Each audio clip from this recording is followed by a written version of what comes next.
Hello students, I am Samya Singh, your biology educator on your channel Road to A+. तो आज हम पढ़ेंगे इस सेशन में क्लास 10th बायो की चैप्टर लाइफ प्रोसेसेस को, जो आपके बोर्ड्स एग्जामिनेशन के लिए बहुत ही ज्यादा इंपॉर्टेंट है। सबसे पहले हम जानेंगे लाइफ प्रोसेस होता क्या है। Life process are the basic activities that living organism perform to stay alive, grow and develop. अब हमारे बॉडी में जितनी भी प्रोसेसेस हो रही हैं, जिससे हमारे बॉडी में प्रॉपर ग्रोथ हो रही है, प्रॉपर डेवलपमेंट हो रही है, उस सारे प्रोसेसेस को हम लाइफ प्रोसेस कहते हैं, जो बेसिकली हमें अलाइव रखती हैं, वो भी प्रॉपर कंडीशन के साथ। तो हम पढ़ेंगे क्लास 10th में कि हमारे बॉडी में लाइफ प्रोसेसेस कितने टाइप्स की होती है। तो सबसे पहले हम जानेंगे न्यूट्रिशन, फिर हम पढ़ेंगे रेस्पिरेशन, फिर ट्रांसपोर्टेशन और फिर लास्ट में एक्सक्रीशन, जो हम कहते हैं the process of removal of waste material from our body. तो सबसे पहले हम जानेंगे न्यूट्रिशन होता क्या है। Nutrition is the process of taking in food and converting it into energy and other vital nutrients required for life. Nutrition वो process है जिससे हम फूड इनटेक कर रहे हैं और हमारे फूड में जो न्यूट्रिएंट्स प्रेजेंट है वो हमारी बॉडी यूटिलाइज कर रही है वेरियस पर्पस के लिए। There are two modes of nutrition. अब हम जानेंगे न्यूट्रिशन की कितनी मोड्स होती है। न्यूट्रिशन की टू मोड्स होती है। फर्स्ट होती है autotrophic mode of nutrition, second heterotrophic mode of nutrition. Autotrophic mode of nutrition वो न्यूट्रिशन है जिसमें लिविंग ऑर्गेनिज्म किसी दूसरे पे डिपेंडेंट नहीं रहेंगे अपने फूड को प्रिपेयर करने के लिए, वो खुद पे डिपेंड रहते हैं अपने फूड के प्रोडक्शन के लिए। उसकी सेम अपोजिट चीज होती है हेटरोट्रोपिक मोड ऑफ न्यूट्रिशन। ये वो मोड ऑफ न्यूट्रिशन है जिसमें कोई भी लिविंग ऑर्गेनिज्म दूसरे पे डिपेंड रहते हैं अपने फूड के डेरिवेशन के लिए। तो ऑटोट्रोपिक मोड ऑफ न्यूट्रिशन में आएंगे green plants, because green plants के आगे जितने भी लिविंग ऑर्गेनिज्म है, चाहे वो इंसेक्ट है या वो एनिमल्स है या वो ह्यूमन बींग्स है, हम लोग अपना खाना खुद से बना रहे हैं, बट रॉ मटेरियल्स के लिए हम लोग भी प्लांट्स या एनिमल्स पे डिपेंडेंट है। अगर हम ग्रीन वेजिटेबल्स कंज्यूम कर रहे हैं, अगर हम ग्रेन्स कंज्यूम कर रहे हैं, तो हम ग्रीन प्लांट्स पे डिपेंडेंट है। अगर नॉनवेज कंज्यूम कर रहे हैं तो हम एनिमल्स पे डिपेंडेंट है। तो हम अपना खाना खुद से बना रहे हैं, लेकिन हमें रॉ मटेरियल्स के लिए दूसरे पे डिपेंडेंट रहना पड़ता है। तो सारे ह्यूमन बींग्स आते हैं हेटरोट्रोपिक मोड ऑफ न्यूट्रिशन में। इंसेक्ट्स है, एनिमल्स है, रेप्टाइल्स है, जितने भी चीज है सब हेटरोट्रोपिक मोड ऑफ न्यूट्रिशन में आती है। ऑटोट्रोपिक मोड ऑफ न्यूट्रिशन में ग्रीन प्लांट्स है, क्योंकि जब हम प्रीवियस क्लासेस में थे तो हमने पढ़ा था the process by which green plants prepare their own food is known as photosynthesis. तो प्लांट्स फोटोसिंथेसिस कर रही हैं, जिसमें वो अपना खाना खुद से बना रही हैं, क्योंकि उन्हें रॉ मटेरियल चाहिए कार्बन डाइऑक्साइड। कार्बन डाइऑक्साइड वो स्टोमाटा से इनहेल करवा ले रहे हैं।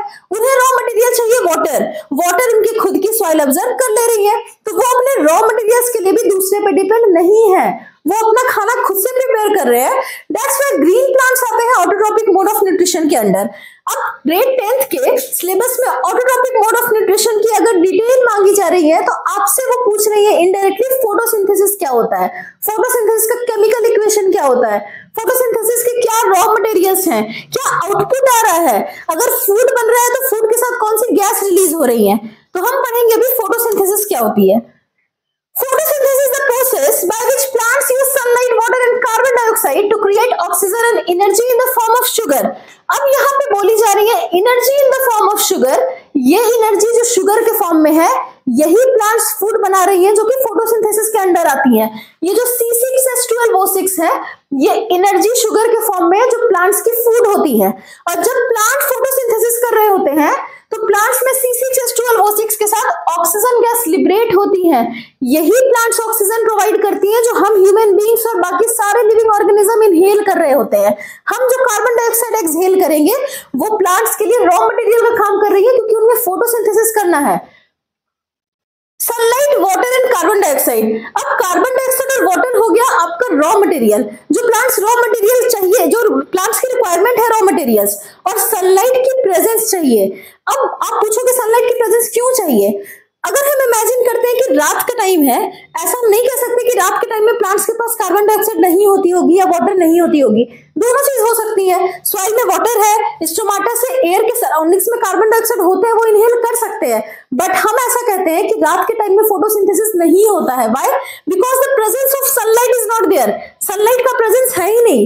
अगर किसी प्लांट में दोनों रॉ मटेरियल्स हैं, लेकिन सनलाइट नहीं है तो उनमें कैपेबिलिटी नहीं है कि इन दोनों को कंबाइन करके वो फूड बना सके जो कि C6H12O6 है।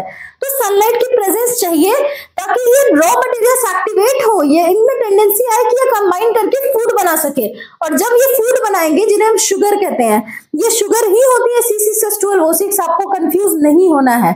और बाकी आप फर्दर पढ़ोगे कि शुगर हमारे प्लांट्स में स्टार्च के रूप में स्टोर होके रहती है, वो स्टार्च के फॉर्म में स्टोर होती है, वो बनती है तो हम उसे शुगर कहते हैं C6H12O6। बट वो जब स्टोर होंगी, ताकि ऐसा तो हम नहीं कह सकते ना कि अभी फोटोसिंथेसिस हुआ है तुरंत प्लांट सारे फूड को यूटिलाइज कर ले, वो बाद में भी करते हैं। तो फूड स्टोर होता है और फूड स्टार्च के फॉर्म में स्टोर होता है, और जब ये फूड की प्रोडक्शन होगी तब ऑक्सीजन की भी प्रोडक्शन होती है।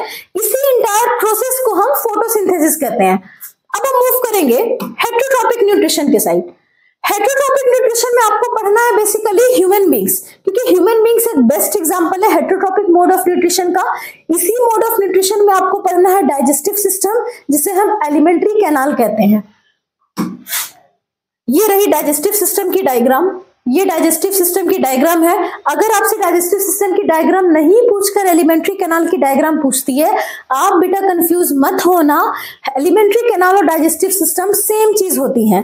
तो सबसे पहले हम एक टर्म जान लेते हैं, हेटेरोट्रॉपिक न्यूट्रिशन कितनी टाइप्स की होती है। हेटेरोट्रॉपिक न्यूट्रिशन 3 टाइप्स की होती है। ऑटोट्रॉपिक न्यूट्रिशन के अंडर में कोई कैटेगरी नहीं है क्योंकि वो खाना खुद से बना रहे हैं, लेकिन अगर हम कह रहे हैं हेटेरोट्रॉपिक न्यूट्रिशन में लिविंग ऑर्गेनिज्म दूसरे पे डिपेंड है, तो हो सकता है वो दूसरे पे डिपेंड है तो उनका तरीका अलग अलग हो। क्या पता कोई लिविंग ऑर्गेनिज्म से अपना खाना डिराइव कर रहे हो, क्या पता वो डेड सब्सटेंस पे सेटल करके अपना खाना डिराइव कर रहे हो। तो सबसे पहले हम जानेंगे हेटेरोट्रॉपिक न्यूट्रिशन के अंडर में कितने मोड्स आते हैं।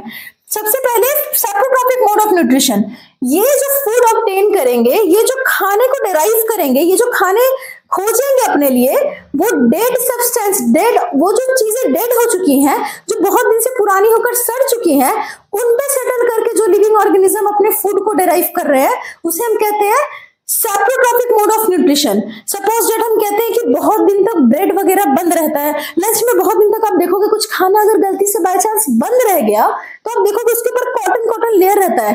क्यों? क्योंकि उस पर फंगस लग चुकी होती है। तो वो जो फंगस है वो लगने का रीजन क्या है? बिकॉज उनको डिकेइंग सब्सटेंस से अपना फूड को डिराइव करना था। तो जो लिविंग ऑर्गेनिज्म अपना food dead and decaying matter से डिराइव कर रहे हैं, उसे हम सेप्रोट्रॉपिक मोड ऑफ न्यूट्रिशन कहते हैं। नेक्स्ट है पैरासाइटिक मोड ऑफ न्यूट्रिशन।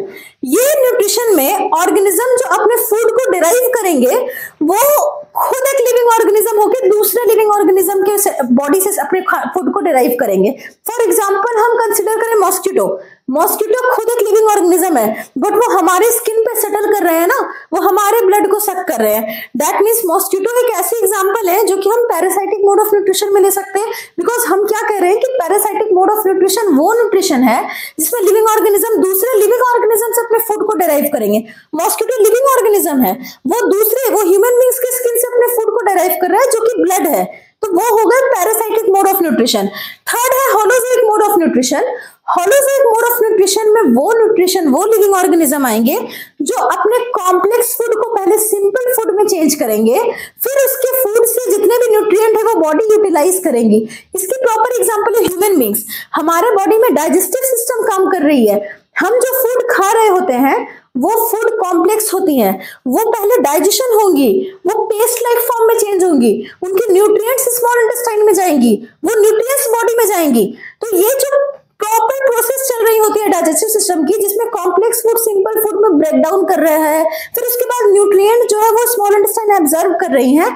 इस एंटायर प्रोसेस से जो अपने न्यूट्रिशन को डिराइव कर रहे हैं, ये होते हैं होलोजोइक मोड ऑफ न्यूट्रिशन। ये बेसिकली सारे लार्जर एनिमल्स में ही होंगे, क्योंकि स्मॉलर एनिमल्स में डाइजेस्टिव सिस्टम एलिमेंट्री कैनाल नहीं होती है। तो होलोजोइक मोड ऑफ न्यूट्रिशन में आती है ह्यूमन बींग्स। अब आपको डिटेल में पढ़ना है होलोजोइक न्यूट्रिशन क्या होती है।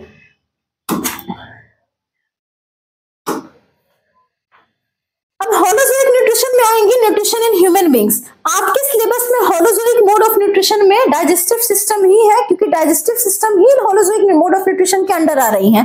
तो सबसे पहले हम जानेंगे, अगर होलोजोइक न्यूट्रिशन हो रही है, दैट मीन्स अगर डाइजेस्टिव सिस्टम काम कर रही है, तो कितने प्रोसेसेस इन्वॉल्व है।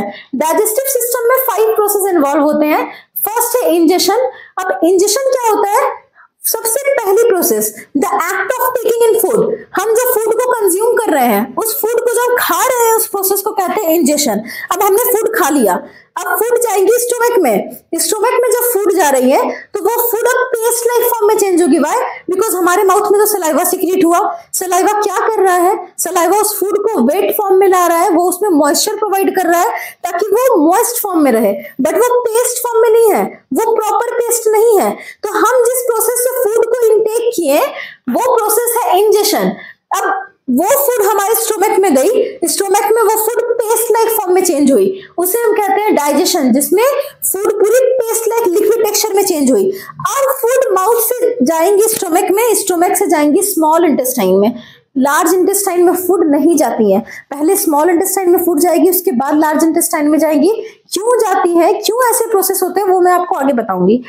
अब नेक्स्ट प्रोसेस है एब्जॉर्प्शन। तो अब हमारे स्टोमक में फूड पेस्ट लाइक फॉर्म में चेंज हो गई, अब वो फूड जाएंगी स्मॉल इंटेस्टाइन में। स्मॉल इंटेस्टाइन के जो वॉल्स हैं वो उस फूड के जितने भी न्यूट्रिएंट्स हैं उसे एब्जॉर्ब करेंगी। सपोज दैट प्रोटीन, न्यूट्रेला हम कंज्यूम कर रहे हैं, सोयाबीन हम खाते हैं, तो उसमें क्या है, उसमें प्रोटीन है, पल्सेस प्रोटीन प्रेजेंट होती है। तो ये जो प्रोटीन होती है, ये हम जब स्मॉल इंटेस्टाइन में फूड पहुंचेगी तो स्मॉल इंटेस्टाइन के वॉल्स उस प्रोटीन, उस न्यूट्रिएंट को ऑब्जर्व करेंगे। जैसे सपोज दैट कि पल्स में प्रोटीन है तो वो प्रोटीन को ऑब्जर्व कर रहे हैं, तो स्मॉल इंटेस्टाइन फिर जो अपने फूड के न्यूट्रिएंट्स को ऑब्जर्व कर रहे हैं, इस प्रोसेस को हम एब्जॉर्प्शन कहते हैं।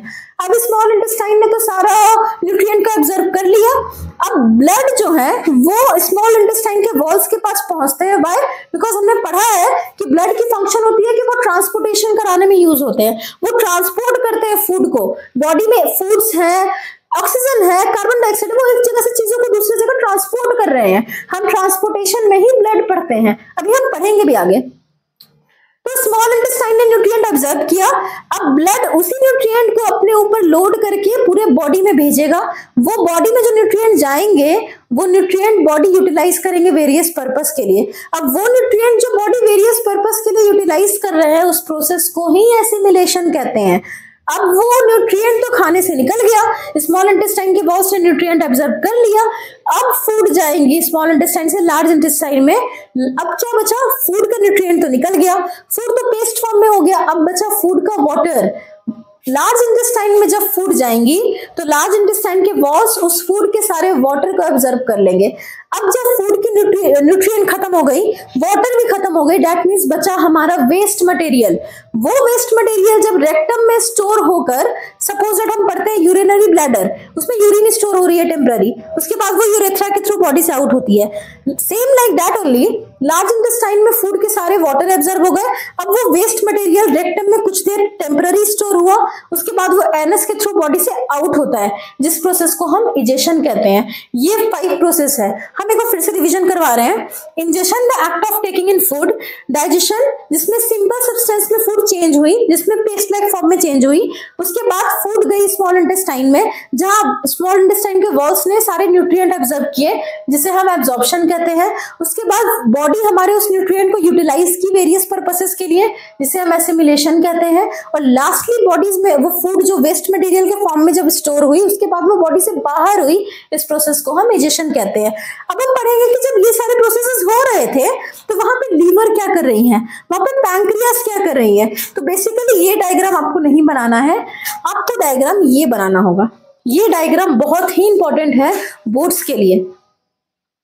अब सबसे पहले मैंने बताया ingestion, ingestion the act of taking in food. तो सबसे पहले इन्वॉल्व होंगी माउथ। माउथ सबसे पहली ऑर्गन है जो हमारे डाइजेस्टिव सिस्टम में इन्वॉल्व होंगी। इसी माउथ को हम बकल कैविटी कहते हैं, बकल कैविटी। अब माउथ से इंजेशन हुई, जब फूड हमने इंटेक किया माउथ से, तो माउथ में क्या ग्लैंड्स प्रेजेंट है, जिसे हम सैलिवरी ग्लैंड कहते हैं। आपने पहले पढ़ा होगा ग्लैंड्स किसे कहते हैं। ग्लैंड्स हमारे बॉडी के वो ऑर्गन है जो बेसिकली लिक्विड सिक्रीट करते हैं केमिकल्स के फॉर्म में। आपने पढ़ा भी होगा endocrine gland, exocrine gland. Endocrine gland क्या होती है, एक्सोक्राइन। अब जितने भी ग्लैंड है, either they are endocrine either they are exocrine, दोनों की फंक्शन, ग्लैंड्स की ही फंक्शन एक होती है कि वो लिक्विड सिक्रीट करेंगी, वो लिक्विड हमारे बॉडी में डेफिनेटली किसी पर्पस से सिक्रीट हो रही है। तो जैसे फूड हमने इनटेक किया, हमारे माउथ में है salivary gland, salivary gland produce करेंगी सलाइवा, जो बेसिकली लिक्विड ही है। वो सलाइवा जब सिक्रीट करेंगी तो वो फूड को वेट लाइक फॉर्म में लाएंगे। व्हाई? बिकॉज जब फूड हमारे फूड पाइप में जाएगी एसोफेगस में, तो एसोफेगस में फूड सॉलिड फॉर्म में नहीं जा सकती है, फूड को वेट होना चाहिए ताकि वो इजीली स्मूथली वो ट्रांसपोर्ट हो सके हमारे स्टोमक तक। तो सैलिवरी ग्लैंड्स हमारे माउथ में सिक्रीट करेंगी सलाइवा, वो सलाइवा हमारे फूड के साथ मिक्स हुआ जिसने हमारे फूड को वेट किया। अब वो फूड माउथ से जाएंगी स्टोमक में। अब ये एसोफेगस को हम फूड पाइप भी कहते हैं, फूड पाइप। अब एसोफेगस की फंक्शन क्या है? ये माउथ से स्टोमक तक की एक मीडियम के काम कर रही है, ये फूड को माउथ से स्टोमक तक पहुंचाएंगी। अब आपसे क्वेश्चन पूछेंगे कि ये प्रोसेस को हम क्या कहते हैं? जिस प्रोसेस से एसोफेगस ने माउथ से स्टोमक में फूड को पहुंचाया उसे हम पेरिस्टॉल्सिस कहते हैं। पेरिस्टॉल्सिस वो प्रोसेस है जिस प्रोसेस से एसोफेगस ने फूड को माउथ से स्टोमक में पहुंचाया। अब एसोफेगस ने ये फूड को ट्रांसपोर्ट करके स्टोमक तक लाया, स्टोमक के वॉल्स में फिर सिक्रीट होंगी गैस्ट्रिक जूस, वहां फिर एक ग्लैंड है। अब बेटा जहां भी लिक्विड सिक्रीट हो रही है वो कोई ना कोई ग्लैंड ही करेगा, बिकॉज ग्लैंड की फंक्शन ही वही है कि वो लिक्विड सिक्रीट कर रहे हैं। हमारे माउथ में सैलिवरी ग्लैंड थी जो सलाइवा रिलीज की, वैसे ही स्टोमक में गैस्ट्रिक ग्लैंड है। अब ये gastric gland gastric juice secrete करेंगी। अब आपको ये जानना है कि गैस्ट्रिक जूस कितने टाइप की होती है। ये गैस्ट्रिक जूस 3 टाइप्स की है, HCl, पेप्सिन और म्यूकस। ये 3 गैस्ट्रिक जूस सिक्रीट होती है। ये स्टोमक, जैसे ही फूड स्टोमक में पहुंचेंगी स्टोमक के वॉल सिक्रीट करेंगी ये गैस्ट्रिक जूस, जिसमें HCl है, पेप्सिन है और म्यूकस है। अब उस फूड में HCl का क्या फंक्शन है? अब जब हमने फूड खाया था तो हमें ये नहीं पता था कि उस फूड में कितना बैक्टीरिया है, कितना जर्म्स है, तो वो जब स्टोमक में फूड जाएंगी तो HCl सिक्रीट होने की रीजन क्या है? Because it is a type of acid, वो एसिड है, तो वो फूड के सारे जर्म्स को किल करेंगे। अब नेक्स्ट है म्यूकस। म्यूकस की क्या फंक्शन है?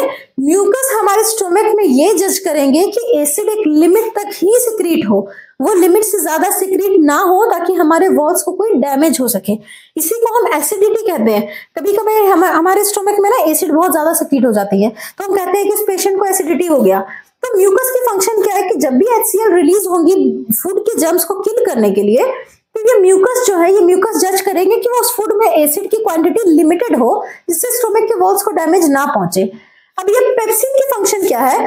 अब उस फूड में जितनी भी प्रोटीन है वो प्रोटीन को सिंपल फॉर्म में ब्रेक डाउन करेंगे पेप्सिन। अब बेटा आपको एक चीज जानना बहुत जरूरी है कि यहाँ पे 3 न्यूट्रिएंट्स बहुत ज्यादा एक्टिव है। फर्स्ट है कार्बोहाइड्रेट, सेकंड है फैट और थर्ड है प्रोटीन। अब ये कार्बोहाइड्रेट, फैट्स और प्रोटीन्स मैक्रोन्यूट्रिएंट होते हैं।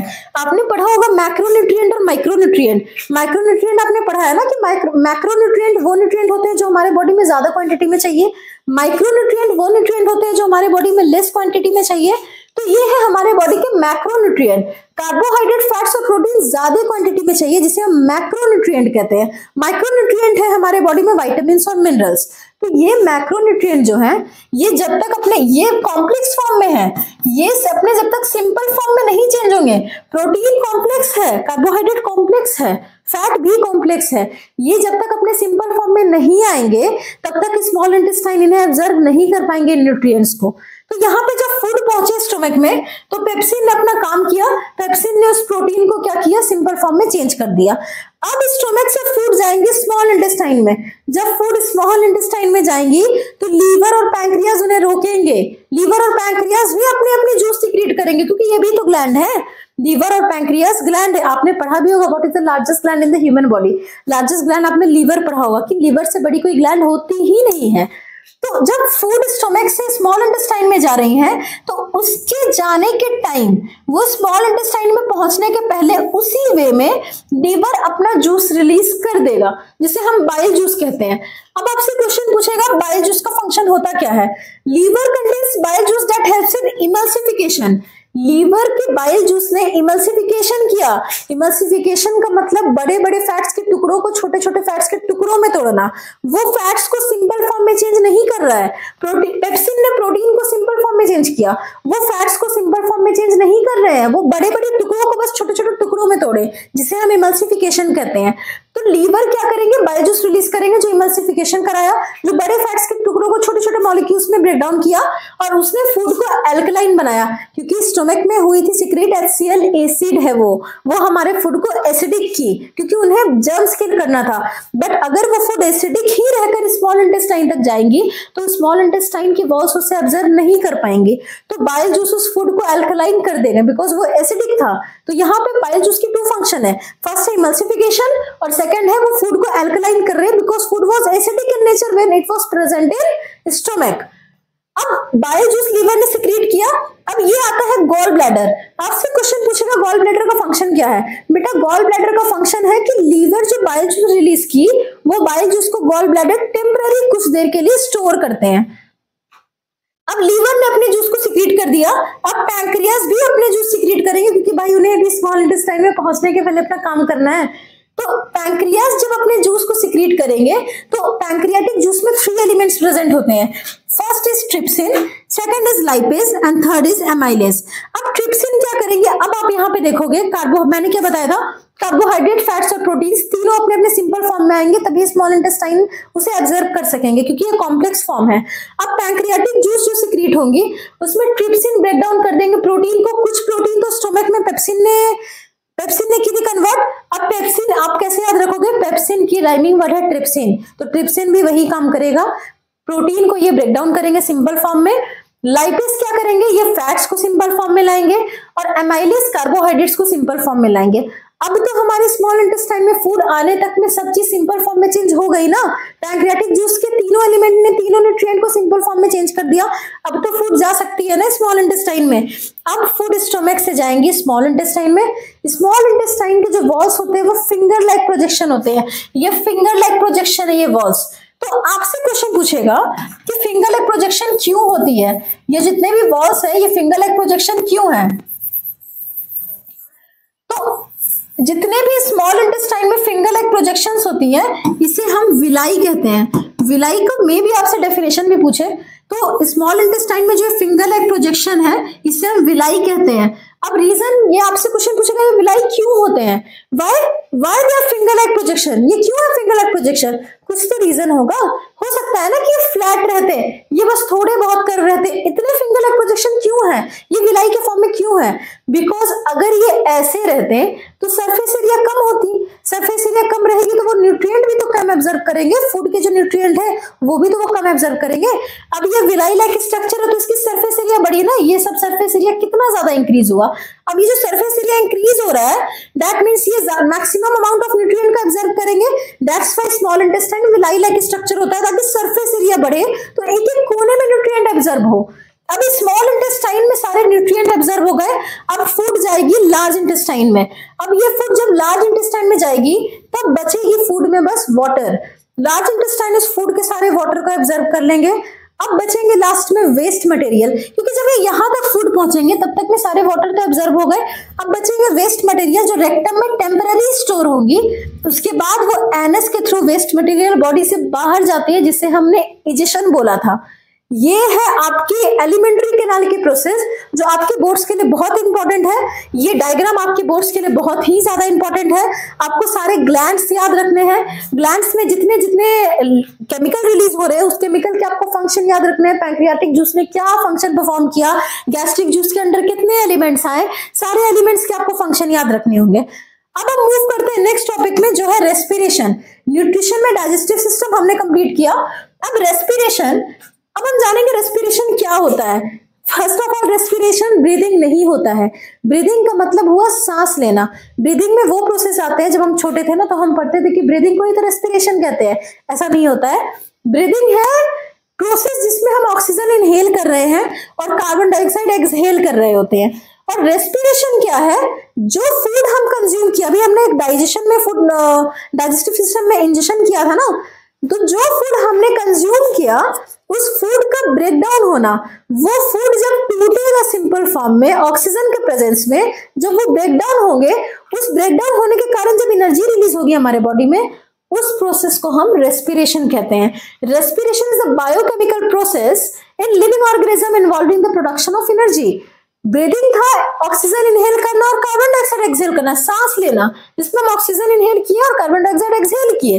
लेकिन जब हम वो ऑक्सीजन इनहेल किए ब्रीदिंग में, तो अब जो हम फूड कंज्यूम किए, तो ब्रीदिंग से ऑक्सीजन जो हमारे बॉडी में आई, वो ऑक्सीजन जब वो कंज्यूम फूड को ब्रेक डाउन करेंगे और एनर्जी रिलीज करेंगे, उस एनर्जी रिलीज करने के प्रोसेस को हम रेस्पिरेशन कहते हैं।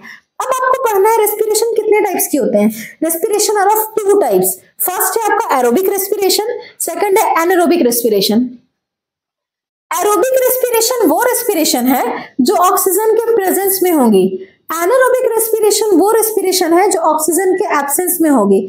अब एरोबिक रेस्पिरेशन ऑक्सीजन के प्रेजेंस में हो रही है, एनारोबिक भी होगी, वो ऑक्सीजन के एब्सेंस में भी होगी। दैट मींस रेस्पिरेशन पॉसिबल है कि वो ऑक्सीजन के एब्सेंस में हो, लेकिन जितना कम ऑक्सीजन रहेगा उतना कम ब्रेकडाउन होगा, फूड उतना ही कम ब्रेकडाउन करेगा, फूड टूटेगा ही नहीं सिंपल फॉर्म में, और जितना कम ब्रेकडाउन होगा एनर्जी भी उतना कम प्रोड्यूस होगा ना। अब यहाँ पे एरोबिक रेस्पिरेशन में ऑक्सीजन की क्वांटिटी ज्यादा है, हमारे बॉडी में एरोबिक रेस्पिरेशन हो रही है, तो हमारे बॉडी में ऑक्सीजन ज्यादा है, तो ब्रेकडाउन की भी रेट ज्यादा है, ब्रेकडाउन की रेट ज्यादा है तो एनर्जी भी ज्यादा रिलीज होगा। आपने सेल चैप्टर में पढ़ा है कि माइटोकॉन्ड्रिया एटीपी के फॉर्म में एनर्जी को रिलीज कर रही है, वो स्टोर भी एटीपी के फॉर्म में करती है, तो वो एटीपी ही एनर्जी है तो रेस्पिरेशन में रिलीज होंगी।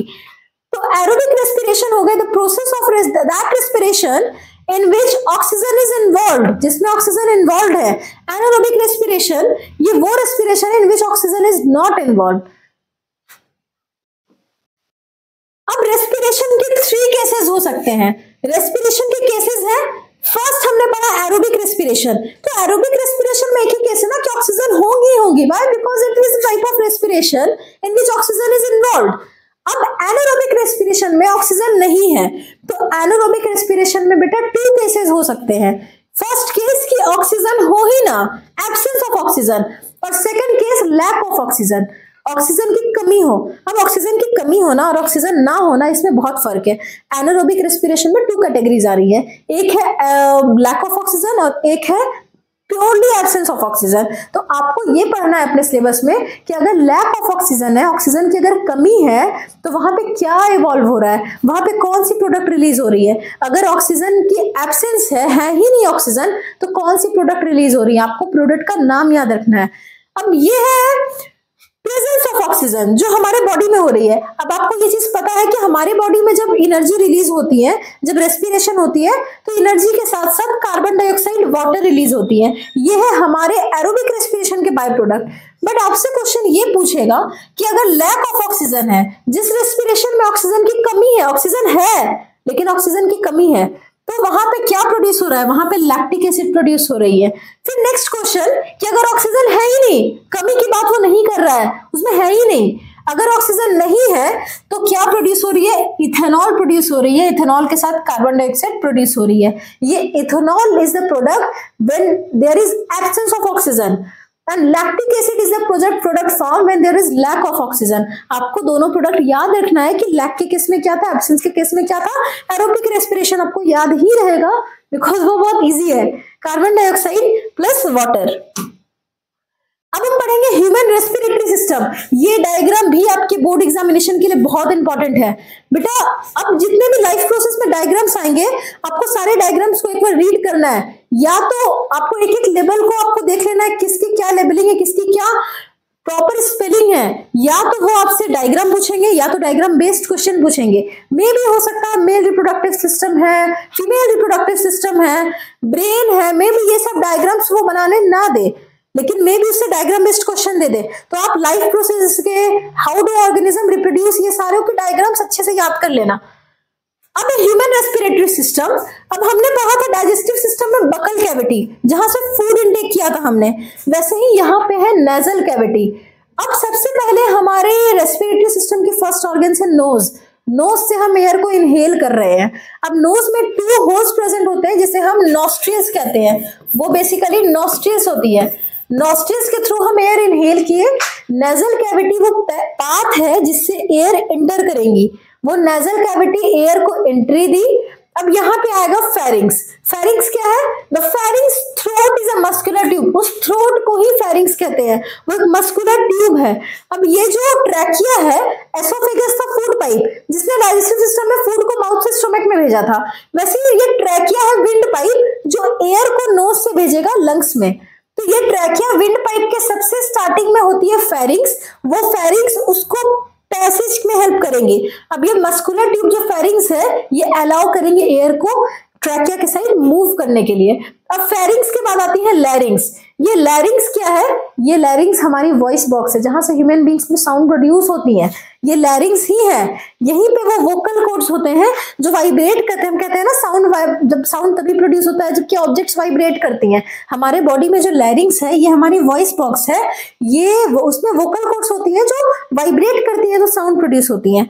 तो फेरिंग्स के बाद आएंगी लैरिंग्स। यहां से जब एयर क्रॉस करेगा तो वो पहुंचेगा ट्रैकिया में। ट्रैकिया है विंड पाइप जो वहां एसोफेगस फूड पाइप था उसके आगे पीछे दोनों रहता है। 3D डायग्राम जब आप बायो लैब में देखोगे ना तो आप देखोगे कि दोनों आगे पीछे रहते हैं। आगे में रहेगी फूड पाइप, पीछे रहेंगी विंड पाइप। अब ये एयर इंटर किए ट्रैकिया में। ट्रैकिया क्या करेगा? उस नोज से इनहेल किए हुए एयर को वो पहुंचाएंगे लंग्स तक। अब ट्रैकिया के एंड में अब 2 मेन ब्रांच डिवाइड हुए। अब जो ये ट्रैकिया है सपोज दैट, अब यहाँ से 2 मेन ब्रांच डिवाइड हुए। इस 2 मेन ब्रांच को हम कह रहे हैं ब्रोंकाई। हम उसे ब्रोंकस भी कह सकते हैं अगर वो सिंगुलर है। यहाँ पे तो पेयर है तो ये ब्रोंकाई है, ये 2 मेन ब्रांच। अब ब्रोंकाई के बाद छोटे छोटे सेवरल ब्रांचेस आएंगे जिसे हम ब्रोंकियोस कहते हैं। ये छोटे छोटे जो ब्रांचेस है इसे हम ब्रोंकियोस कहते हैं। तो एयर ट्रैकिया से इंटर किया ब्रोंकाई में, फिर ब्रोंकियोस में। अब ब्रोंकियोस के एंड में होंगी सैक लाइक स्ट्रक्चर। यहाँ पे सर्कुलर लाइक स्ट्रक्चर होती है। अब इस स्ट्रक्चर को, सैक लाइक स्ट्रक्चर को हम एल्वियोलाई कहते हैं। अब हमने एयर इनहेल किया, हमें ये नहीं पता था ना कि उस एयर में ऑक्सीजन है, जबकि हमें तो ऑक्सीजन ही इनहेल करना है। बट हमें ये नहीं पता है ना कि अरे इसी एयर में ऑक्सीजन, इसी को बस इनहेल। एयर तो मिक्सचर ऑफ गैसेस है ना, तो हम तो सारे एयर मिक्सचर ऑफ गैसेस को इनहेल कर रहे हैं। तो वो गैस तो ट्रैकिया से इंटर करके ब्रोंकाई में, फिर ब्रोंकियोस में, फिर एल्वियोलाई तक गया। वो मिक्सचर ऑफ गैसेस है बिकॉज हमें नहीं पता है कि कौन सी एयर में ऑक्सीजन है। हम सारे गैसेस को इनहेल कर रहे हैं because we have studied that air is a mixture of gases. तो जब हमने ये इनहेल किया तो ये एयर जब हमने इनहेल किया तो ये मिक्सचर ऑफ गैसेस के साथ ब्रोंकियोस के बाद एल्वियोलाई तक पहुंची। अब एल्वियोलाई के पास क्या होता है? ये एल्वियोलाई के पास ब्लड वेसल्स होते हैं। इसके वॉल्स में ब्लड रहते हैं, ब्लड पहुंचे रहते हैं। ये ब्लड क्या, आपने पढ़ा होगा ब्लड में होती है हेमोग्लोबिन। वो हेमोग्लोबिन मैं भी ट्रांसपोर्टेशन में भी पढ़ाऊंगी।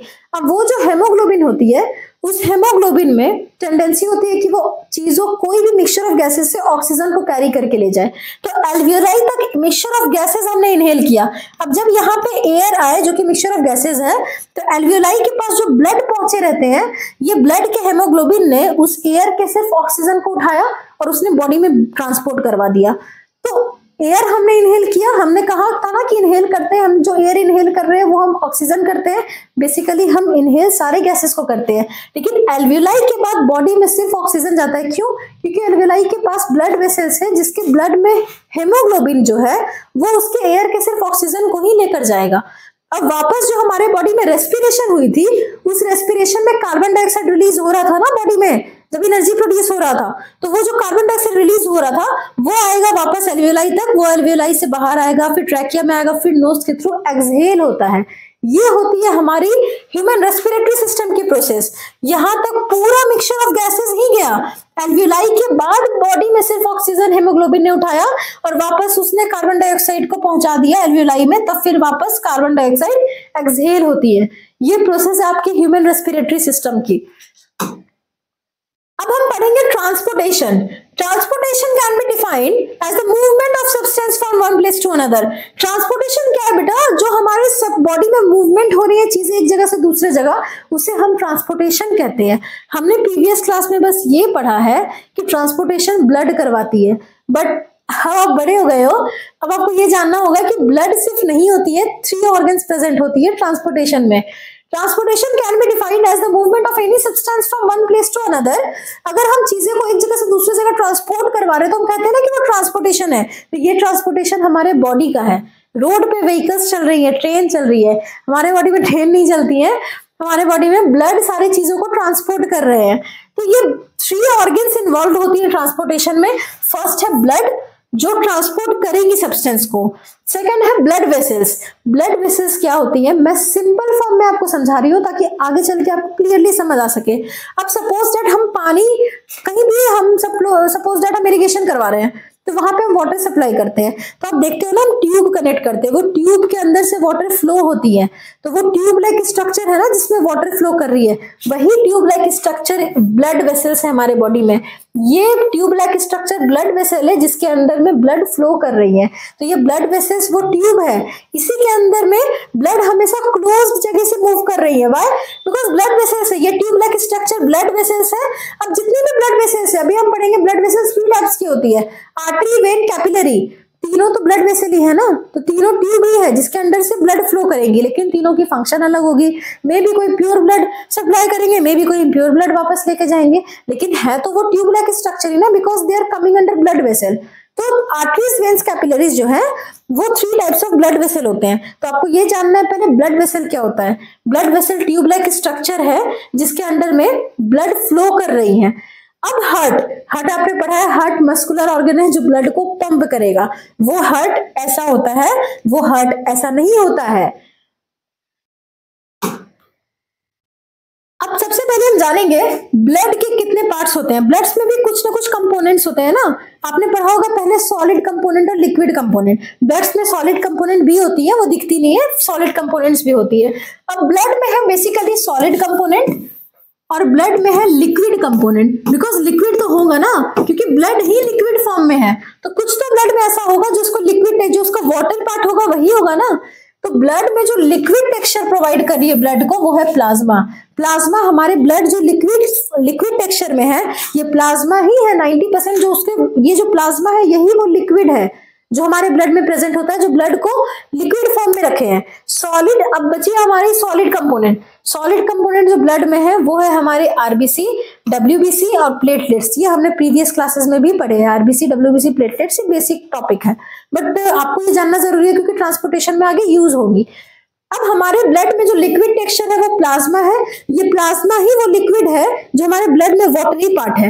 अब इस प्लाज्मा में ये जो लिक्विड है प्लाज्मा, इसके सरफेस पे सॉलिड कंपोनेंट फ्लोट करते हैं। सपोज दैट ये अगर प्लाज्मा है ब्लड के, ये वाटर पार्ट है ये ब्लड का, तो इसके ऊपर में सॉलिड कंपोनेंट फ्लोट करते हैं। सॉलिड कंपोनेंट मतलब आरबीसी, डब्ल्यूबीसी और प्लेटलेट्स इस पे फ्लोट करते हैं।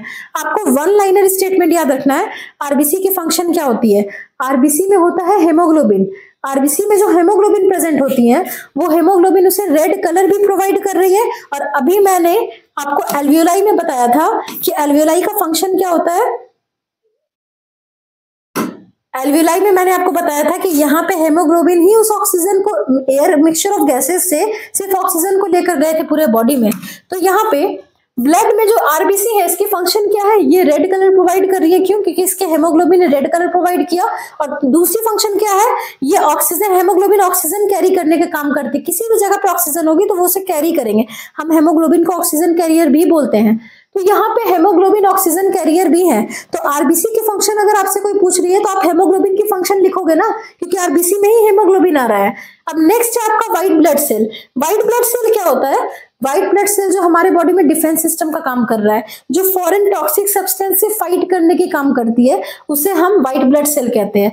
थर्ड है प्लेटलेट्स। प्लेटलेट्स क्या कर रही है? ब्लड क्लॉटिंग में हेल्प कर रही है। बहुत ज्यादा एक्सेसिव ब्लीडिंग नहीं होने देती है कभी भी प्लेटलेट्स। आप देखते होंगे डेंगू में प्लेटलेट्स की लेवल कम होती है। दैट्स वाई हमारी ब्लड जो होती है वो ब्लड बहुत ज्यादा थिन हो जाता है। क्यों? क्योंकि ब्लीडिंग की टेंडेंसी ज्यादा बढ़ेगी ना।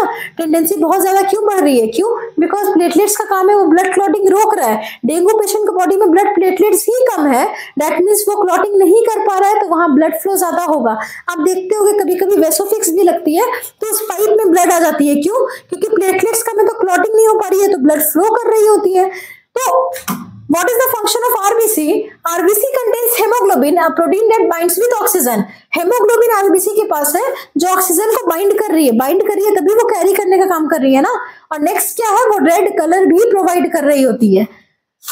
What is the function of white blood cell? White blood cells fight bacteria, virus, fungi and parasites. They are attached to the infection site and surround the angle. अब वो क्या कर रही है, वो पैथोजन से फाइट करेंगे. पैथोजन जो वायरस है, सपोज इट कोविड में पैथोजन क्या है, वायरस थी.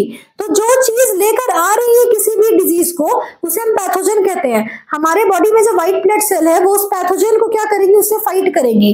लास्ट है platelets. The primary function is to prevent and stop bleeding. अब ये प्लेटलेट्स क्या कर रही है, ब्लीडिंग को रोक रही है. दैट मीन्स वो ब्लड क्लॉटिंग करवा रही है. आप लिख सकते हैं दे हेल्प्स इन ब्लड क्लॉटिंग. अब 3 टाइप्स ऑफ ब्लड वेसल्स अभी मैंने आपको बताया, आर्टरीज, वेन्स, कैपिलरी.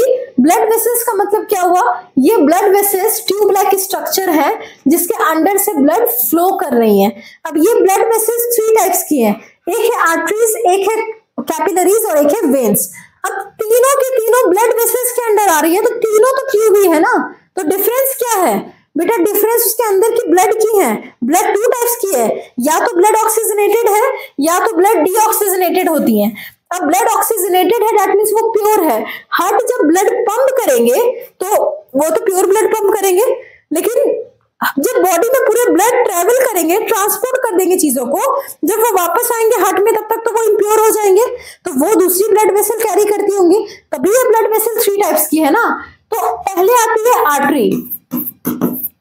ये आर्टरी वो ब्लड वेसल्स हैं जो प्योर ब्लड लेकर आएंगे. हार्ट जो फ्रेश ब्लड पंप करेंगे, उस ब्लड को ये आर्टरी कैरी करेंगे और ये बॉडी तक पहुंचाएंगे. और जो वेन्स होते हैं, ये वेन्स क्या करेंगे, अब जो पूरे बॉडी में ब्लड घूम चुकी है, पूरे सर्कुलेट हो चुकी है, उसके बाद ब्लड हो गई इम्प्योर, जिसे हम डीऑक्सीजनेटेड ब्लड भी कहते हैं. तो वो इम्प्योर ब्लड को वेन्स वापस लेकर आएंगे हार्ट तक. हम इम्प्योर ब्लड को CO2 ब्लड कहते हैं, हम प्योर ब्लड को O2 ब्लड कहते हैं. तो हार्ट ने पंप किया प्योर ब्लड, तो वो आर्टरीज ने लेकर आया. वेन्स ने वापस से इम्प्योर ब्लड को हार्ट के पास लेकर आया.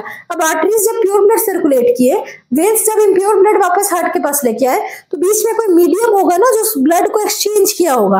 कोई तो ब्लड वेसल ऐसे भी होंगे जो चीजों को एक्सचेंज किए होंगे. O2 हार्ट ने पंप किया, CO2 वापस लेके वेन्स ने गया, तो बीच में कोई मीडियम ने एक्सचेंज किया होगा ना पूरे बॉडी में, जो चीजों को ट्रांसपोर्ट करवाए होंगे. अब जब चीजें ट्रांसपोर्ट हो रही होंगी बीच में, तो वो भी तो किसी ब्लड वेसल से मूव करके ट्रांसपोर्ट हो रही होंगी. उस ब्लड वेसल्स को हम कहते हैं कैपिलरी. ये है हमारे 3 types of blood vessel. Artery जिसने प्योर ब्लड पंप किया, कैपिलरीज जिसने चीजों को एक्सचेंज करवाया, और वेन्स जिसने वापस से इम्प्योर ब्लड को हार्ट के पास लेकर आया प्योरिफिकेशन होने के लिए. अब आपको ये जानना है कि ब्लड किस किस स्टेज से क्रॉस करके प्योरीफाई होती है, कहाँ से ब्लड प्योरीफाई होती है, वापस किसके थ्रू हार्ट पे आती है, फिर कौन से पार्ट ऐसे है जो हार्ट के प्योर ब्लड को पंप करवाती है. ये है आपका heart. Heart is a muscular organ that pumps the blood. ये आपकी हार्ट होती है, बट ये पॉसिबल नहीं है कि हम हार्ट के सारे चैम्बर को इस डायग्राम से समझा सके. तो ये है आपकी फुल डायग्राम. इस डायग्राम से ये डबल सर्कुलेटरी सिस्टम है. डबल सर्कुलेटरी सिस्टम की मतलब क्या होती है कि हमारे बॉडी में ब्लड 2 बार आ रही होती है. हमारे बॉडी में 2 बार ब्लड आ रही है. एक बार हमारे बॉडी में प्योर ब्लड आई, फिर वो लंग्स के पास गई, फिर वापस प्योर ब्लड आई. इसे हम डबल सर्कुलेटरी सिस्टम कहते हैं. तो ये इस डायग्राम से हम ये समझा सकेंगे इजली कि कौन से चैम्बर से ब्लड कहाँ गई. इससे पढ़ना पॉसिबल नहीं है. और यही आपका हार्ट है जो मसल का बना होता है. ये दिल विल टूटता नहीं है, ये मसल का बना होता है. दिल टूट ही नहीं सकता है, ठीक है. ये दिल, किसी के झगड़ा होने से दिल नहीं टूटेगा, दिल टूट ही नहीं सकता है. दिल तो मसल का बना है ना. मसल टूटता है क्या, वो कितना भी आप झगड़ा करोगे ना, वो कॉन्ट्रैक्ट और रिलैक्स होगा, वो टूटेगा नहीं. ये दिल विल टूटता नहीं है. बहुत उदास हो जाते हैं, अरे मेरा दिल टूट गया, बात ही नहीं कर रही मैं से. दिल टूटेगा ही नहीं, दिल तो मसल का बना हुआ है. आपने बायो नहीं पढ़ा होगा तब आपका दिल टूट गया होगा. तो ये हमारे हार्ट की बेसिकली 4 चैम्बर्स होती है. ये है राइट ऑरिकल. अब हमारे हार्ट की जो अपर चैम्बर है इसे हम कहते हैं ऑरिकल. ये है ऑरिकल. और नीचे वाली लोअर चैम्बर्स है वेंट्रिकल. अब ये पोर्शन ऑरिकल है, ये अपर चैम्बर ऑरिकल है, और ये लोअर चैम्बर वेंट्रिकल है. तो ये पोर्शन हो गया राइट ऑरिकल, ये लेफ्ट. अब आप ये पूछोगे कि कौन सी ऐसी पार्ट है जो हार्ट को राइट और लेफ्ट पार्ट में डिवाइड करके रखी है. कौन सी ऐसी पार्ट है जिसने हार्ट को राइट और लेफ्ट पार्ट में डिवाइड किया हुआ है? ये बेसिकली आपका सेप्टम है। सेप्टम एक ऐसा पार्ट है जो हमारे हार्ट को बीच से राइट और लेफ्ट पार्ट में डिवाइड कर दिया। बिकॉज हमारे हार्ट ऊपर से ऑरिकल थे, नीचे वेंट्रिकल थे, बट इस पार्ट ने क्या किया, सेप्टम ने, इसने राइट और लेफ्ट में डिवाइड कर दिया। अब होगा हमारे हार्ट के 4 चैम्बर। अपर थे ऑरिकल, तो ये हो गया लेफ्ट ऑरिकल, ये हो गया राइट ऑरिकल, ये है लेफ्ट ऑरिकल, ये राइट वेंट्रिकल और ये लेफ्ट वेंट्रिकल। ये हमारे हार्ट के 4 चैम्बर्स हैं। अब आपको जो आर्टरीज और वेन्स मैंने पढ़ा दिया, आर्टरीज का फंक्शन क्या है, वेन्स का फंक्शन क्या है। अब यहाँ पे आपको पढ़ना है मेन आर्टरी और मेन वेन्स, क्योंकि बेटा हमारे बॉडी में पतले पतले आर्टरीज ढेर सारे होते हैं, लेकिन हार्ट के पास तो एक मेन आर्टरी आती होंगी ना लास्ट में। सारे सपोज ढेर सारे आर्टरीज है छोटे छोटे, सपोज हमारे बॉडी में बहुत सारे आर्टरीज आ रहे हैं, पूरे बॉडीज में वो पाइप जाती होंगी ना, हर जगह से काम होती है। तो वहां से जब एक मेन कंबाइन होके आएंगी आर्टरी जो हमारे हार्ट में अटैच होगी, उसे हम कहेंगे मेन आर्टरी। वैसे ही वेन्स, ढेर सारे छोटे छोटे वेन्स होते हैं पूरे बॉडी में, क्योंकि सब जगह से इम्प्योर ब्लड कलेक्ट कर रहे हैं, लेकिन लास्ट में वो एक मेन वेन कंबाइन करके बनाएंगे ना, क्योंकि हार्ट के पास एक ही वेन अटैच होगा, तो उसका नाम होता है। अब यहाँ पे है मेन वेन। ये जो मेन वेन होता है इसे हम कहते हैं वेना कैवा। ये हमारे बॉडी का मेन वेन। अब हमारे बॉडी में जो ब्लड है, पूरे ब्लड, सबसे पहले मेन वेन से ही डबल सर्कुलेटरी सिस्टम स्टार्ट करेंगे, वो समझना इजी होता है। अगर हम प्योर ब्लड से स्टार्ट करेंगे तो वो आपके लिए कॉम्प्लिकेटेड होगा। तो हम स्टार्ट करते हैं पहले कि बॉडी से रिटर्न होके आया इम्प्योर ब्लड, क्योंकि हार्ट ने पंप किया था प्योर ब्लड। अब बॉडी से जब इम्प्योर ब्लड रिटर्न होके आया तो वो मेन वेन्स के थ्रू इंटर किया। मेन वेन्स का नाम होता है वेना कैवा। अब ये जो ब्लड है, ये कौन सी ब्लड है, ये CO2 ब्लड है, ये इम्प्योर ब्लड है, ये इम्प्योर ब्लड आ रही है ना, इम्प्योर ब्लड बॉडी ऑर्गन से जो वापस लौट के आई, ये इम्प्योर ब्लड आ रही है। ये इम्प्योर ब्लड लेके कौन आएगा, मेन वेन्स, क्योंकि हम वेना कैवा उस वेन का नाम है। सपोज ढेर सारे वेन्स है पूरे बॉडी में, लेकिन हार्ट के पास जब वो आएंगे तो वो सब एक में कंबाइन कर जाएंगे। इस मेन वेन का नाम है वेना कैवा। अब ये वेना कैवा पूरे बॉडी से लेकर आए इम्प्योर ब्लड को। अब ये जो इम्प्योर ब्लड लाएंगे, ये कहाँ लाएंगे, आपको ये याद रखना है कि ये इम्प्योर ब्लड कहाँ लेकर आ रहे हैं। अब ये इम्प्योर ब्लड इंटर होगी सबसे पहले राइट ऑरिकल में, मतलब आपको डबल सर्कुलेटरी सिस्टम में राइट ऑरिकल से स्टार्ट करना है। राइट ऑरिकल में इम्प्योर ब्लड इंटर हुई। अब ये राइट ऑरिकल से इम्प्योर ब्लड जाएगी कहाँ, राइट वेंट्रिकल में। आपको क्वेश्चन ये पूछा जाएगा कि ऑरिकल से वेंट्रिकल में ब्लड गई कैसे, कोई पार्ट होगा ना, बिकॉज सेप्टम, सपोज सेप्टम था, सेप्टम ने हार्ट को 2 पार्ट में डिवाइड किया था, राइट में और लेफ्ट में। वैसे ही ऑरिकल से वेंट्रिकल्स में ब्लड कैसे गई, तो वहां पे प्रेजेंट होता है बीच में ये जो एरो लाइक स्ट्रक्चर, जो ओपनिंग दिख रही है ना, ये ओपनिंग होती है वॉल्व। ये वॉल्व जो होती है, ये वॉल्व की फ्लैप खुलती है, तब राइट ऑरिकल से ब्लड राइट वेंट्रिकल में जाती है। फंक्शन वॉल्व का क्या होता है कि ब्लड को भेज भी रहा है और ये बैक फ्लो से भी प्रिवेंट कर रहा है। What is the function of valve, valve prevents the blood from back flow. Back flow मतलब ये नीचे आके ऊपर नहीं जाएगा, वाई, क्योंकि वॉल्व की फ्लैप बंद हो जाती है जब ब्लड नीचे जाती है। तो वेना कैवा ने सबसे पहले इम्प्योर ब्लड एंट्री की राइट ऑरिकल में, वेना कैवा ने। तो राइट ऑरिकल सबसे फर्स्ट चैम्बर है एक्सप्लेनेशन की, राइट ऑरिकल से ही स्टार्ट होगी। क्यों, क्योंकि वेना कैवा ने इम्प्योर ब्लड को राइट ऑरिकल में लाया। ये राइट ऑरिकल से वॉल्व खुली तो वो ब्लड गई राइट वेंट्रिकल में। अब आपको ये चीज याद रखना है, राइट वेंट्रिकल से इम्प्योर ब्लड लेफ्ट में नहीं जाएंगी। लेफ्ट जो हमारी लेफ्ट पार्ट है, चाहे वो ऑरिकल है या वो वेंट्रिकल है, उसमें इम्प्योर ब्लड की एक बूंद भी नहीं जाएगी, वो सिर्फ प्योर ब्लड का काम करेगा। इम्प्योर ब्लड की जितनी काम होगी सब बस इसी सेक्टर में होंगी, राइट साइड में। तो लेफ्ट साइड अब नहीं गया अगर ब्लड, अगर यहाँ से इम्प्योर ब्लड राइट वेंट्रिकल में जाके लेफ्ट में नहीं गया तो वो गया कहाँ, वो जाएगा सबसे पहले प्यूरिफिकेशन होने। क्योंकि अगर हम कह रहे हैं कि और लेफ्ट साइड प्योर ब्लड ही सिर्फ रहेगी, दैट मीन्स यहाँ से ब्लड कहीं निकला होगा पहले प्यूरिफिकेशन होने के लिए। प्यूरिफाई करेगी लंग्स, लंग्स में गैसियस एक्सचेंज हो रही है, तो लंग्स में अभी मैंने बताया था ना एल्यूलाई में गैसियस एक्सचेंज होती है, तो लंग्स में जब जाएंगी तो यहाँ पे ब्लड की जितने भी कार्बन डाइऑक्साइड CO2 ब्लड जाएंगी ना, क्योंकि इम्प्योर ब्लड को CO2 ब्लड कहते हैं। मैं आपको बता दूं, आपने पढ़ा भी होगा, CO2 ब्लड है इम्प्योर ब्लड, O2 ब्लड है प्योर ब्लड। तो यहाँ CO2 ब्लड एंटर किए थे ना, मैंने कहा मैंने CO2 ब्लड एंटर करवाया, फिर राइट वेंट्रिकल में ब्लड गई। अब ये राइट वेंट्रिकल से ब्लड जाएगी कहाँ निकल के, ये जाएगी लंग्स के पास, लंग्स के पास होगा प्यूरिफिकेशन। अब ये लंग्स से जब ब्लड निकलेंगी तो प्योर होकर वो निकलेंगी। अब यहाँ पे वो प्योर होकर निकलेंगे, यहाँ तक वो इम्प्योर थी, यहाँ वो प्योर होकर निकलेंगी। अब यहाँ आपसे क्वेश्चन पूछेगा पूछेगा कि यहाँ से जब इम्प्योर ब्लड निकली राइट वेंट्रिकल से तो ये लंग्स तक किसके थ्रू गई? ये पल्मोनरी आर्टरी के थ्रू गई। मैं आपको याद कराने का ट्रिक बता दे रही हूँ, पल्मोनरी आर्टरी और पल्मोनरी वेन कैसे याद रखना है। सपोज दैट आर्टरीज हमारे बॉडी में कौन सी ब्लड को ट्रेवल करवा रही है? प्योर ब्लड को। अभी मैंने पढ़ाया था ना कि आर्टरीज प्योर ब्लड लेकर आती हैं, तो अगर आर्टरीज प्योर ब्लड लेकर आ रही हैं तो यहाँ पे पल्मोनरी आर्टरी इम्प्योर लेके आएंगी। आपको याद रखना है, यहाँ पे CO2 ब्लड है, CO2 ब्लड कौन लेकर आ रहे थे? वेन्स लेकर आ रहे थे, तो यहाँ पे आपको उसका उल्टा लिख दे रहा है पल्मोनरी आर्टरी।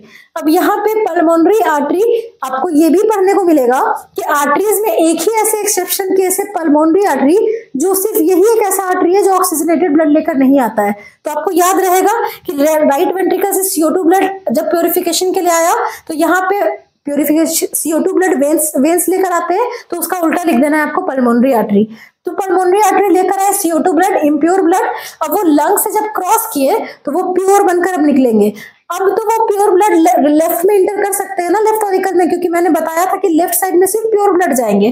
तो यहाँ पे हम लेफ्ट ऑरिकल में लंग्स से निकलकर प्योर ब्लड जाएंगे लेफ्ट ऑरिकल में। तो प्योर ब्लड लाने के काम कौन करते हैं? आर्टरी। तो यहाँ पे आपको जस्ट उसका अपोजिट लिख देना है पल्मोनरी वेन।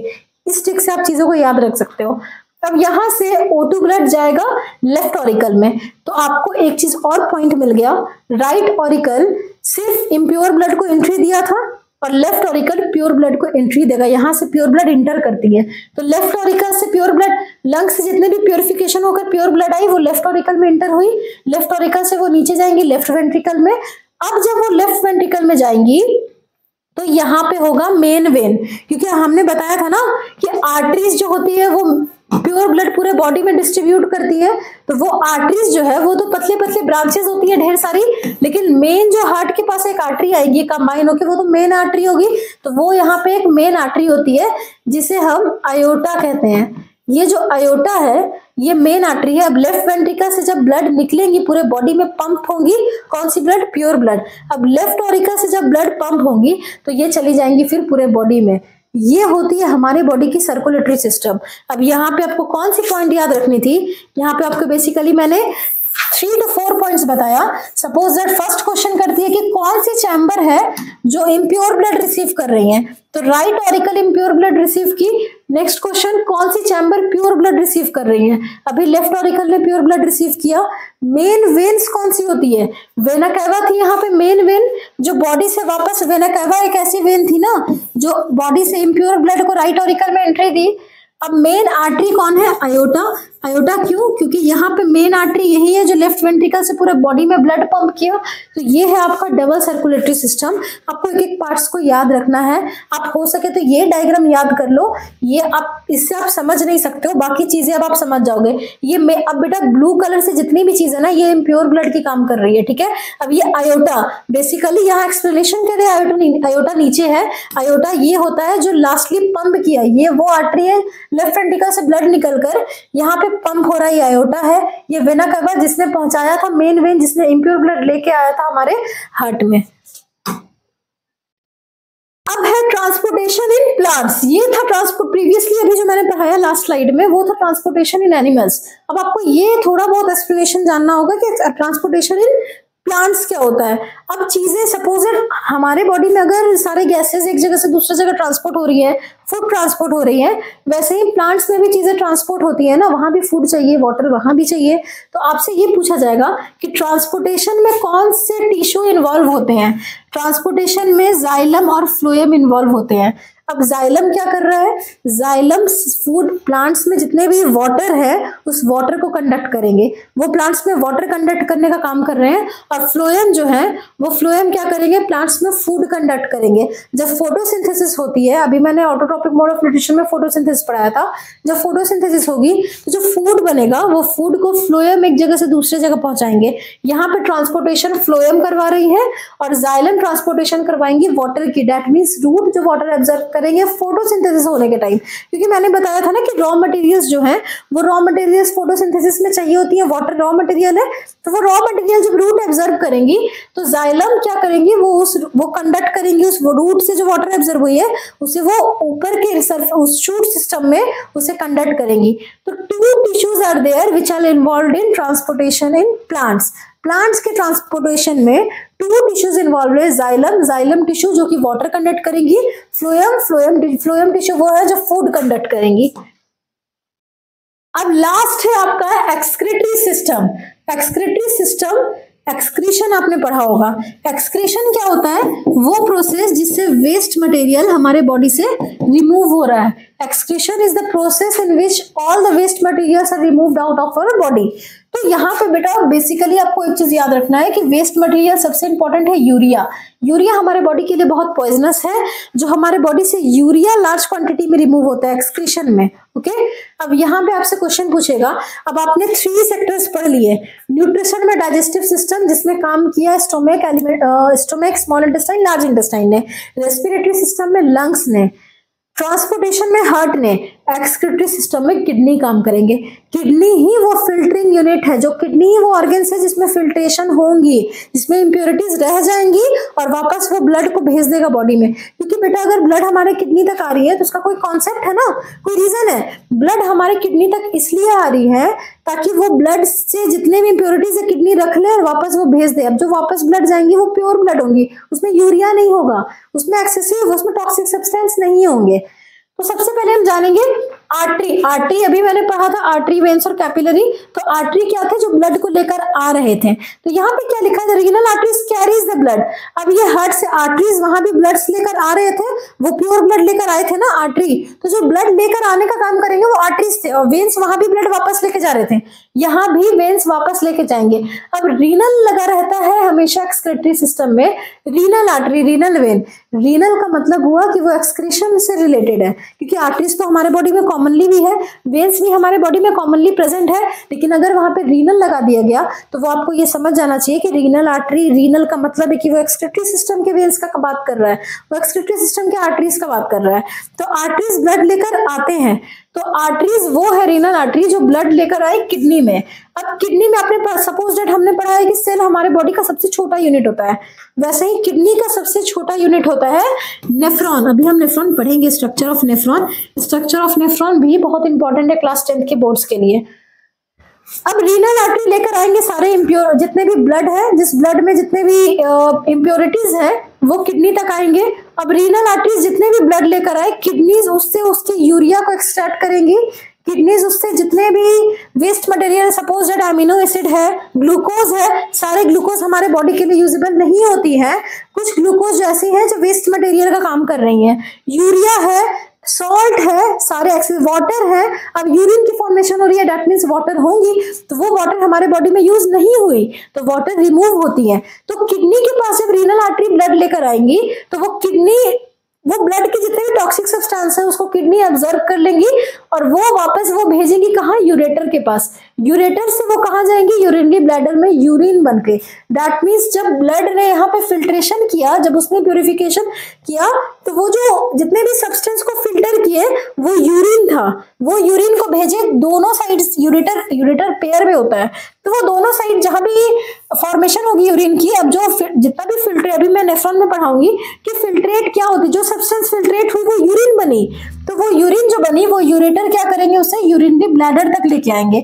अब यूरिनरी ब्लैडर तक ये यूरेटर यहाँ से रिलीज हो गई, दैट मीन्स ब्लड प्योर हो गया, क्योंकि यूरिन बन के तो यूरेटर में चली गई, दैट मीन्स ब्लड प्योर हो गया, तो उसको रीनल वेन वापस लेके चला जाएगा, रीनल वेन उसको बॉडी में लेके जाएगा। यहाँ जो काम था वो तो हो गया ना, किडनी ने फिल्टर कर दिया, तो किडनी ने जब फिल्टर किया यूरिन निकाल दिया और बाकी प्योर ब्लड को रीनल वेन के थ्रू बॉडी में भेज दिया।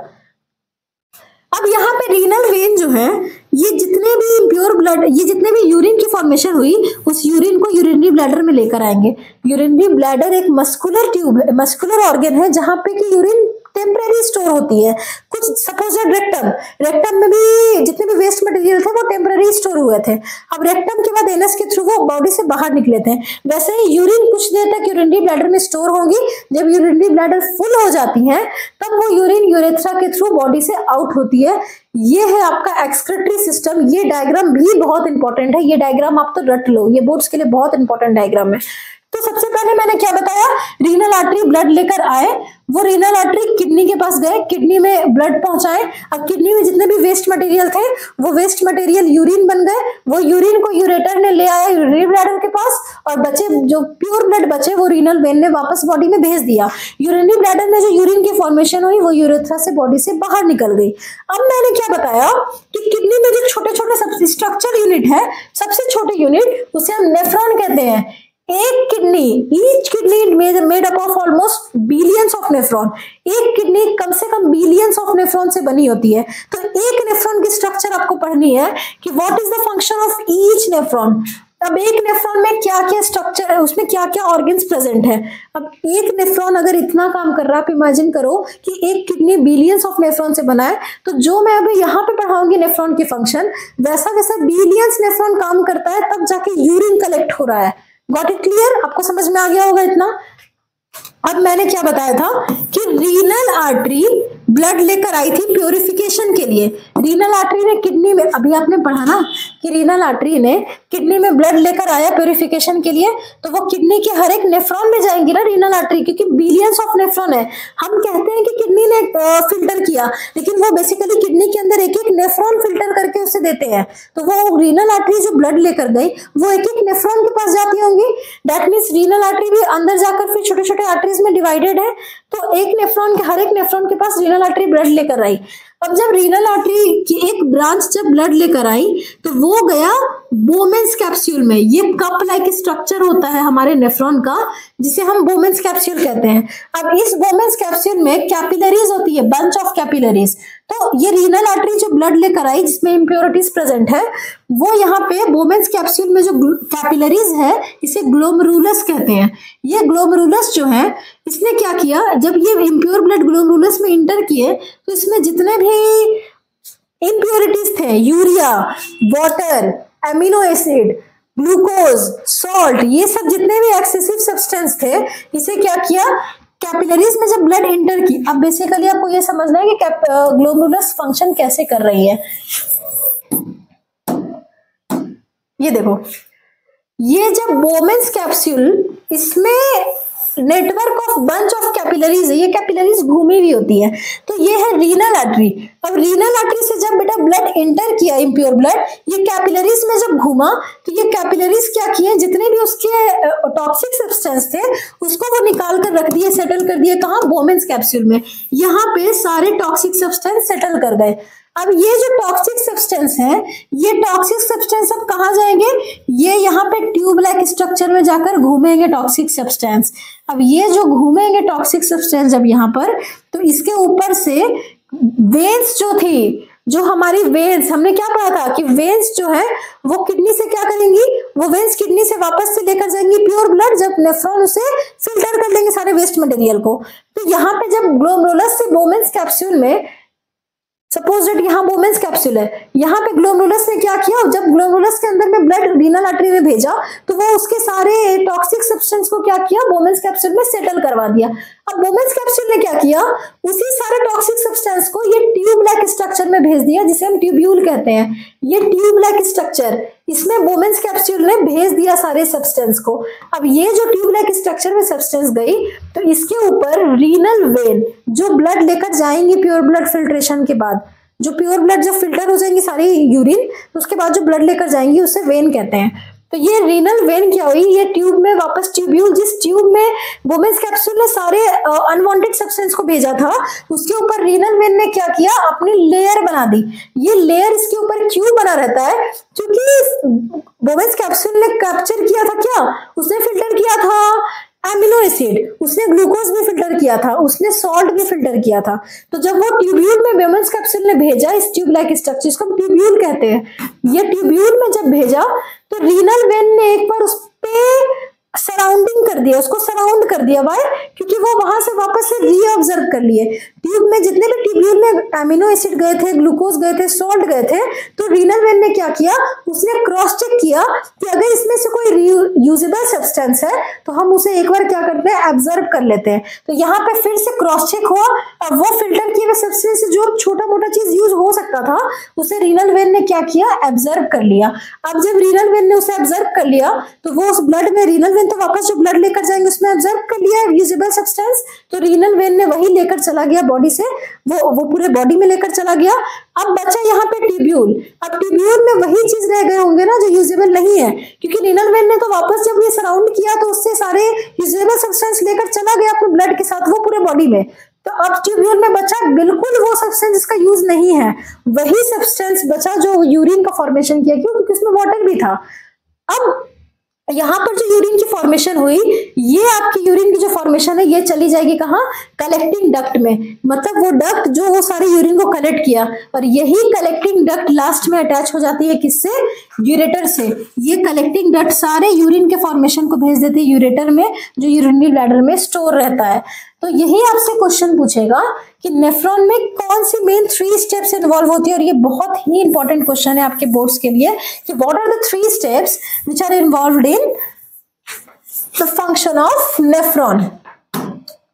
पहला है अल्ट्राफिल्ट्रेशन। जब बोमेंस कैप्सूल में जब ग्लोमेरुलस में जब ब्लड गई थी तो ये ग्लोमेरुलस से क्या हुआ था, ग्लोमेरुलस ने सारा वेस्ट मटेरियल निकाल के रख दिया था किसमें, बोमेंस कैप्सूल में। तो वो फिल्टर हुआ वहां पे वेस्ट मटेरियल, तो उस प्रोसेस को हम क्या कहे, अल्ट्राफिल्ट्रेशन।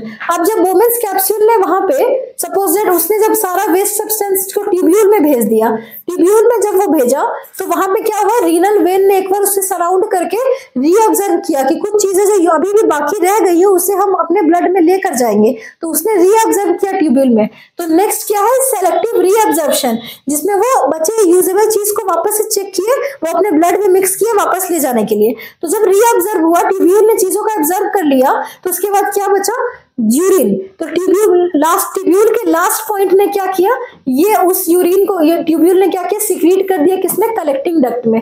ये ट्यूब्यूल यहां तक जब आई होगी वो सब्सटेंस तो यूरिन बन चुकी होगी, क्योंकि रीऑब्जर्प्शन में सारे वेस्ट मटेरियल्स यूजेबल सब्सटेंस चली गई। तो लास्ट में बचा क्या, लास्ट में बचा जितना भी वेस्ट प्रोडक्ट है, तो वो यूरिन बना हुआ था। तो ट्यूब्यूल ने क्या किया, उस यूरिन को सिक्रीट कर दिया किसमें, कलेक्टिंग डक्ट में, ताकि वो यूरेटर में भेज के यूरिनरी ब्लैडर तक पहुंचाए। तो यहाँ पे क्या हुआ, ट्यूब्यूल ने क्या किया, सिक्रीट कर दिया लास्ट में फाइनली यूरिन, जिससे हम कहते हैं ट्यूब्यूलर सिक्रीशन। अब ये यूरिन सिक्रीट होकर कहाँ गई, ये गई कलेक्टिंग डक्ट में। ये कलेक्टिंग डक्ट ने क्या किया, इसने बेसिकली यूरेटर में, वो कलेक्टिंग डक्ट ने यूरेटर में भेज दी उस यूरिन को, फिर वो नॉर्मली यूरिनरी ब्लैडर में टेम्पररी स्टोर हुई, फिर वो यूरेथ्रा के थ्रू बॉडी से बाहर हुई। ये था एक्सक्रीटरी सिस्टम ह्यूमन बींग्स में किस तरीके से काम करता है। डायग्राम एक्सक्रीटरी सिस्टम का बहुत ही ज्यादा इंपॉर्टेंट है। स्टेप्स नेफ्रॉन का आपको याद रखना होगा, हो सके तो आप एक बार डायग्राम भी देख लेना, उसकी डायग्राम भी इंपॉर्टेंट है, उससे डायग्राम बेस्ड क्वेश्चन भी आने के चांसेस हैं। उसकी 3 स्टेप्स आपको याद रखनी है, ट्यूब्यूल आपको याद रखना है, बोमेंस कैप्सूल का फंक्शन याद रखना है, सारे फंक्शंस मैंने समझा दिए। अब लास्ट में एक छोटा सा टॉपिक है जिसमें आपको ये बस एक फ्लो चार्ट में आपको मैं समझा दूंगी कि एक्सक्रीशन इन प्लांट्स का, प्लांट्स में एक्सक्रीशन क्या क्या हो सकता है। बेटा प्लांट्स में एक्सक्रीट होती है कार्बन डाइऑक्साइड, कब, ऑक्सीजन जब फोटोसिंथेसिस हो रहा है तब तो ऑक्सीजन रिलीज हो रहा है। कार्बन डाइऑक्साइड कब होगा, रात के टाइम में जब प्लांट्स पे ट्रांसपिरेशन करते हैं, रेस्पिरेशन करते हैं, क्योंकि रात में तो फोटोसिंथेसिस नहीं हो सकता है ना, तो रात में होता है रेस्पिरेशन, तो उस समय CO2 रिलीज करते हैं। एक्सक्रीटरी पार्ट है CO2। CO2 जब रेस्पिरेशन के टाइम प्रोड्यूस होगा तो वो कहाँ से होगा, स्टोमाटा के थ्रू रिलीज होगा। ऑक्सीजन भी कहाँ से, स्टोमाटा टाइनी पोर्स के थ्रू रिलीज होंगे। वाटर वेपर भी ट्रांसपिरेशन जब होती है, जब एक्सेसिव वाटर जब हमारे प्लांट्स लूज करते हैं तो वो वाटर भी रिलीज करते हैं वेस्ट मटेरियल, वो वाटर भी कहां से रिलीज होगा, स्टोमाटा के थ्रू। कुछ लिक्विड्स होते हैं, सॉलिड होते हैं, वो कहां से रिमूव होंगे, वो फ्रूट्स के पीलिंग्स में रहते हैं। वो जो फ्रूट्स की वो जो छिलका होता है ना एप्पल का, ऑरेंज का, उस छिलके में क्या होता है, जितना भी एक्सट्रैक्टिव और पार्ट्स है, सपोज डेट कुछ ऐसे सॉलिड है, लिक्विड इसका यूज नहीं है, तो वो उसके थ्रू प्लांट से बाहर निकलते हैं, फल के छिलके के थ्रू, क्योंकि छिलका हम भी निकाल रहे होते हैं। कुछ गम्स होती है, रेजिन्स होती है, जो गम स्टिकी सब्सटेंस होती है, वो कैसे निकलती है, लेंटिकल्स के थ्रू, जो हमारे बार्क में जो हमारे लीफ में जो ओपनिंग होती है उसे हम स्टोमाटा कहते हैं, और हमारे बार्क में जो ओपनिंग होती है उसे हम लेंटिकल्स कहते हैं। उस ओपनिंग से जितने भी गम्स एंड रेजिन्स होते हैं ये सब अपने प्लांट से बाहर निकलते हैं। तो ये बेसिकली है आपके एक्सक्रीटरी पार्ट जो रिमूव होने हैं, gums and resins, stored and liquid, solid and liquid waste, water vapour, oxygen, carbon dioxide, और ये यहाँ पे वो ऑर्गन्स है जिससे वो रिलीज हो रही हैं। Stored food and liquid, solid and liquid waste वो फल के छिलके से निकल जाएंगी उसके थ्रू। ये जितने भी गम्स है वो आपके स्टेम से, जो ट्रीज की बार्क है वुडी बार्क, उससे रिलीज हो जाएंगी। वाटर वेपर, ऑक्सीजन और कार्बन डाइऑक्साइड तो लीफ के टाइनी ओपनिंग स्टोमाटा ही रिलीज कर देंगे। तो ये था आपके लाइफ प्रोसेस। वन शॉट में मैंने सारे टॉपिक्स को कवर कर दिया है। आप बस एक एक डायग्राम्स को याद रखना जो मैंने आपको बताया है, ठीक है। All the best for your board examination. मिलते हैं नेक्स्ट सेशन में। Thank you.